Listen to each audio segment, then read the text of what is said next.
Assalamualaikum warahmatullahi wabarakatuh. Saya Munik Rahayuningsih, calon guru penggerak Angkatan 9 dari SDN Negeri 4 Senangrejo, Kabupaten Lamongan.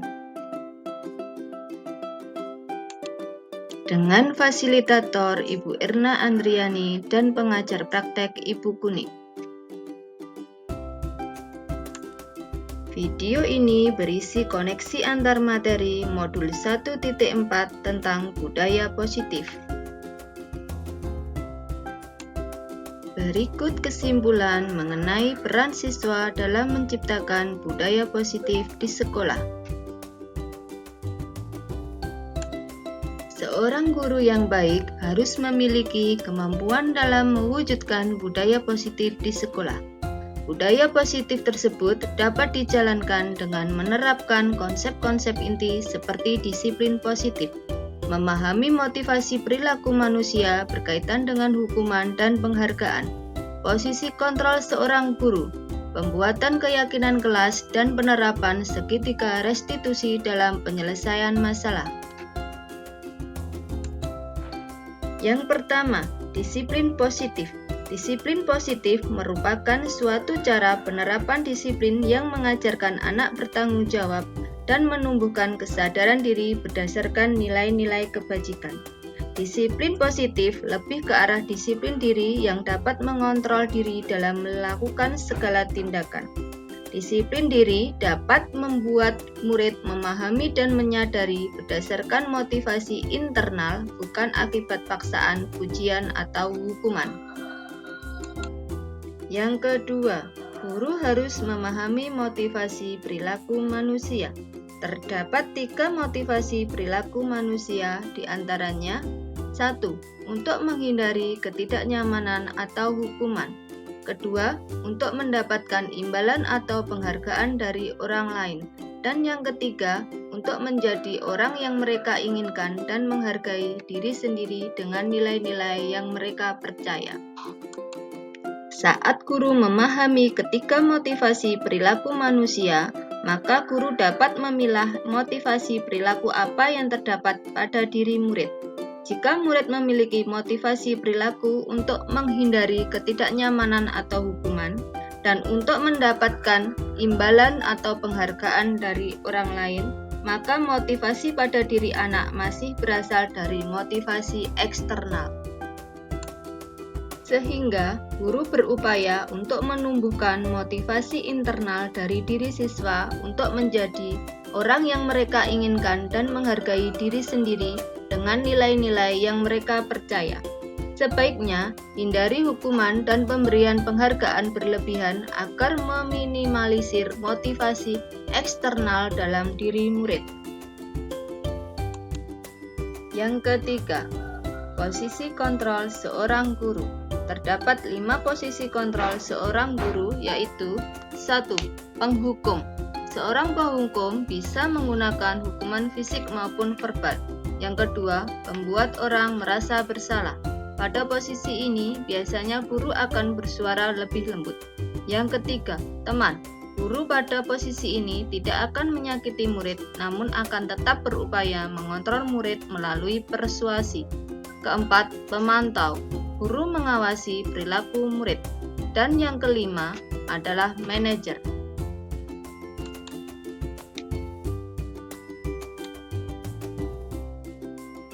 Di antara 5 posisi kontrol tersebut, sebaiknya seorang guru menggunakan posisi kontrol sebagai manajer. Sebagai manajer, guru berbuat sesuatu bersama murid, mempersilahkan murid mempertanggungjawabkan perilakunya, dan mendukung murid agar dapat menemukan solusi atas permasalahannya sendiri. Posisi manajer mengacu pada restitusi yang dapat menjadikan murid sebagai manajer bagi dirinya sendiri, sehingga tercipta identitas positif pada diri murid. Yang keempat, pembuatan keyakinan sekolah atau kelas. Guru berperan dalam mewujudkan terbentuknya keyakinan sekolah atau kelas dengan adanya kesepakatan antara guru dan murid. Keyakinan sekolah atau kelas berupa pernyataan-pernyataan universal yang mudah diingat, dipahami, dan harus diterapkan dalam lingkungan sekolah. Yang kelima, penerapan segitiga restitusi dalam penyelesaian masalah. Guru yang berperan sebagai manajer menggunakan segitiga restitusi dalam penyelesaian masalah melalui 3 tahapan, yaitu menstabilkan identitas, validasi tindakan yang salah, dan menanyakan keyakinan. Tujuannya menghasilkan murid yang mandiri dan bertanggung jawab.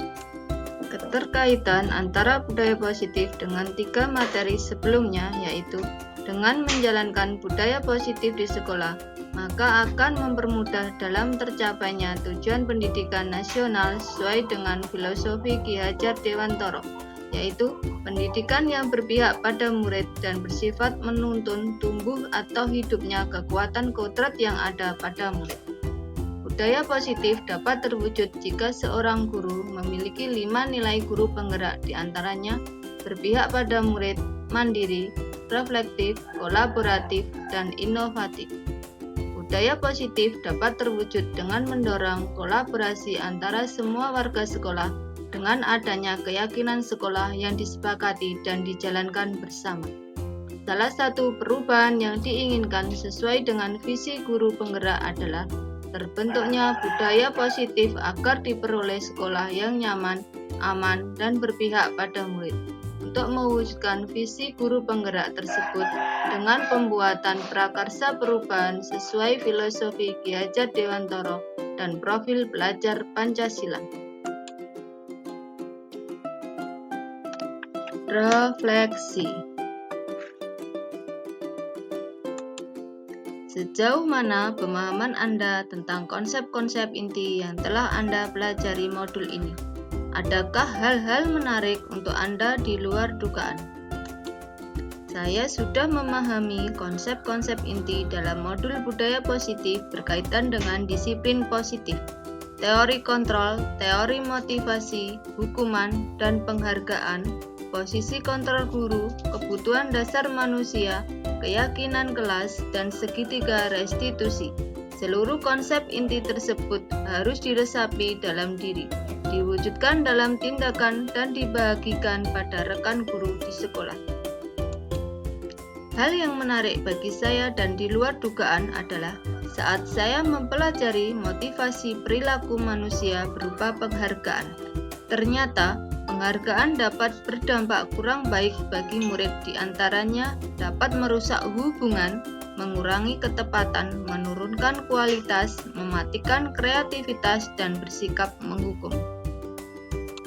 Perubahan apa yang terjadi pada cara berpikir Anda dalam menciptakan budaya positif di kelas maupun sekolah Anda setelah mempelajari modul ini? Perubahan yang terjadi adalah saya menyadari posisi kontrol yang biasa saya lakukan adalah sebagai penghukum dan pemantau. Seharusnya sebagai manajer dengan menangani masalah dengan menggunakan segitiga restitusi. Pengalaman saat apakah yang pernah Anda alami terkait penerapan konsep-konsep ini dalam modul budaya positif baik di lingkungan kelas maupun sekolah Anda? Saya menangani siswa yang sering bolos saat jam pelajaran terakhir. Saya menggunakan langkah-langkah dalam segitiga restitusi, yaitu menstabilkan identitas, validasi tindakan yang salah, dan menanyakan keyakinan. Bagaimana perasaan Anda ketika mengalami hal-hal tersebut? Perasaan saya sangat termotivasi untuk terus memperbaiki diri sesuai dengan nilai-nilai budaya positif di sekolah. Menurut Anda, terkait pengalaman dalam penerapan konsep-konsep tersebut, hal apa sajakah yang sudah baik? Adakah yang harus diperbaiki? Hal yang sudah baik menurut saya adalah sudah mulai munculnya motivasi internal pada murid untuk melaksanakan budaya positif sesuai dengan nilai-nilai kebajikan yang diyakini. Yang harus diperbaiki adalah posisi guru harus sebagai manajer. Sebelum mempelajari modul ini, kita berinteraksi dengan murid. Berdasarkan 5 posisi kontrol, posisi manakah yang paling sering Anda pakai dan bagaimana perasaan Anda saat itu. Setelah mempelajari modul ini, posisi apa yang Anda pakai dan bagaimana perasaan Anda sekarang? Apa perbedaannya? Sebelum mempelajari modul ini, posisi kontrol saya sebagai penghukum dan pemantau. Perasaan saya saat itu, saya selalu diliputi perasaan bersalah karena harus memberikan hukuman atau konsekuensi jika anak berbuat kesalahan. Setelah mempelajari modul ini, saya mulai menerapkan posisi manajer dalam penyelesaian masalah. Perasaan saya menjadi sangat tenang dan saya mulai menyadari pentingnya komunikasi yang efektif untuk menumbuhkan rasa tanggung jawab pada diri murid. Sesudah mempelajari modul ini, pernahkah Anda menerapkan segitiga restitusi ketika menghadapi permasalahan murid Anda? Jika iya, tahapan mana yang Anda praktekkan dan bagaimana Anda mempraktekannya? Pernah, namun saya hanya menggunakan satu tahapan saja, yaitu menstabilkan identitas dengan memberikan pernyataan. Setiap orang pasti pernah berbuat kesalahan, atau tidak ada manusia yang sempurna. Selain konsep-konsep yang disampaikan dalam modul ini, adakah hal-hal lain yang menurut Anda penting untuk dipelajari dalam proses menciptakan budaya positif baik di lingkungan kelas maupun sekolah? Hal lain yang penting dipelajari dalam proses menciptakan budaya positif adalah melakukan kolaborasi antara sekolah dan orang tua murid, agar budaya positif ini jangan hanya dilakukan di kelas atau sekolah saja, namun juga di rumah, agar menjadi suatu kebiasaan atau karakter saat berada di lingkungan sekolah atau di lingkungan manapun. Terima kasih telah menyaksikan video ini. Sekian koneksi antar materi modul 1.4 tentang disiplin positif. Salam guru penggerak, tergerak, bergerak, menggerakkan. Wassalamualaikum warahmatullahi wabarakatuh.